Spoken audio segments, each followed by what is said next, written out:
আজকে তোমাদের যেটা ক্লাস করাবো সেটা হচ্ছে ক্লাস 10-এর ভৌত বিজ্ঞান। এই ভৌত বিজ্ঞানে তোমরা বইয়ে লেখা আছে ভৌত বিজ্ঞান পরিবেশের জন্য ভাবনা। তোমরা বুঝতে পারছো যে ভৌত বিজ্ঞানের প্রথম অধ্যায় এটা আছে। এখান থেকে যে মেইন কোশ্চেনগুলো আছে তার মধ্যে কিছু কোশ্চেন আমি এখানে সিলেক্ট করেছি, সেই কোশ্চেনগুলো ভালো করে করতে হবে। এগুলো করলে আশা করি তোমরা অনেক কমন পেয়ে যাবে মাধ্যমিক পরীক্ষা। এই অধ্যায়টায় এমসিকিউ কোশ্চেন আছে একটা, আর ভিএস মানে ভেরি শর্ট অ্যান্সার এটা আছে দুটো কোশ্চেন 2 নম্বর, আর শর্ট অ্যান্সার একটা আছে, একটার জন্য থাকে 2।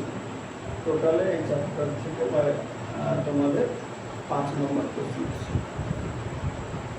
প্রথমে যে কোশ্চেনটা খুব ইম্পর্টেন্ট, তোমাদের পরীক্ষায় প্রত্যেক বছর অন্যান্যভাবে থাকে, সেটা হচ্ছে গ্রিনহাউস গ্যাস।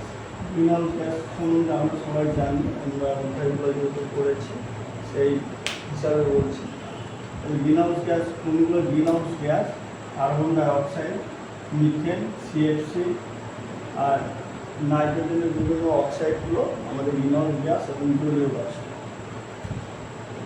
এগুলো হচ্ছে গ্রিনহাউস গ্যাস। এবং তোমাদের পরীক্ষা যেগুলো আসে প্রতি গ্রিনহাউস গ্যাসটা এদের মধ্যে একটা থাকবে, সেটা তোমাদেরকে ঠিক চিহ্ন করতে হবে বা যেভাবে কোশ্চেন আসবে সেভাবে করতে হবে।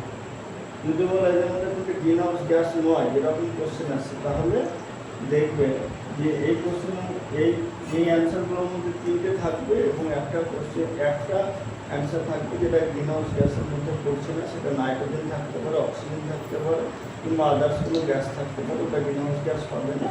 সেই জন্য প্রশ্নটা থেকে ভালো করে খেয়াল রাখতে হবে। পরের কোশ্চেন যেটা ইম্পর্টেন্ট, তোমাদের পরীক্ষায় বহুবার এসেছিল এবং আসে ওজোন স্তর নিয়ে। ওজোন স্তরকে ক্ষয় করে, কারা ক্ষয় করে? সিএফসি, নাইট্রোজেন, বিভিন্ন অক্সাইড, এগুলোর মধ্যে থাকলে এগুলো ওজোন স্তরকে ক্ষয় করে। আদারওয়াইজ যদি অন্য কোনো অপশন থাকে সেগুলো ওজোন স্তরকে ক্ষয় করে না। প্রশ্নটা দেখতে হবে কী প্রশ্ন করেছে। ওজোন স্তরকে ক্ষয় করে এটা প্রশ্ন এসেছে না, ওজোন স্তরকে ক্ষয় করে না এমন গ্যাসটি হলো, মানে কী প্রশ্ন এসেছে সেটা দেখে অ্যান্সার করবে। বায়ুমণ্ডলের কোন স্তর জলচক্র উষ্ণতা আবহাওয়া নিয়ন্ত্রণ করে? ট্রপোস্ফিয়ার তোমাদের এখানে লেখা আছে। এটা হচ্ছে বায়ুমণ্ডলের সর্বনিম্ন স্তর, মানে একদম ভূপৃষ্ঠ থেকে এটা শুরু হয় এই স্তরটা। এই স্তরের মধ্যেই আমাদের জলচক্র মানে বৃষ্টিপাত সংক্রান্ত যে সমস্ত ঘটনাগুলো ঘটে, উষ্ণতা এবং আবহাওয়ার নানা পরিবর্তন এই স্তরের মধ্যে হয়।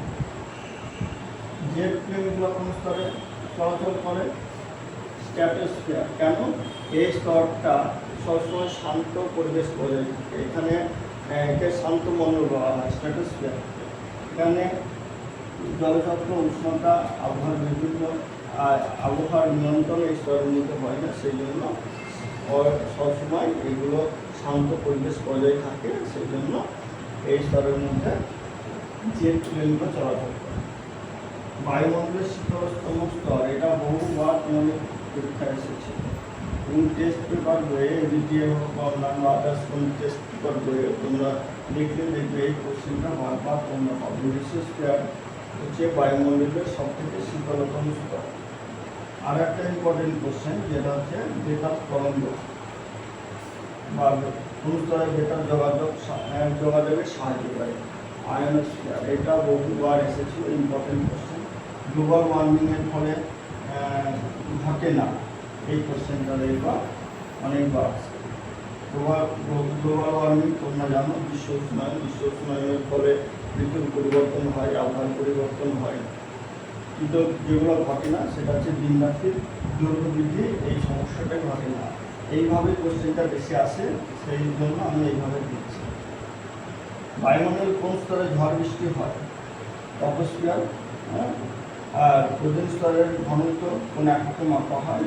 ডবসন একক। এই কোশ্চেনগুলো তোমরা ভালো করে পড়বে। এই কোশ্চেন থেকে তোমরা আশা করি এই 2 আর 1 3-এর মধ্যে অন্তত 1 নম্বর বা 2 নম্বর পেয়ে যাবে।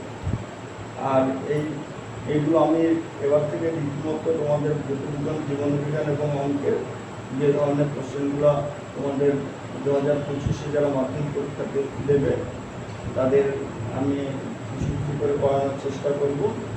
আর সেটা ডিপেন্ড করছে পুরোপুরি তোমাদের উপর। তোমরা যদি আরও বেশি ফলো করো বা দেখো বা এটাকে শেয়ার করো, আমাকে মোটিভেশন করো, তাহলে আমি আরও অনেক কোশ্চেন এখানে ছাড়ব।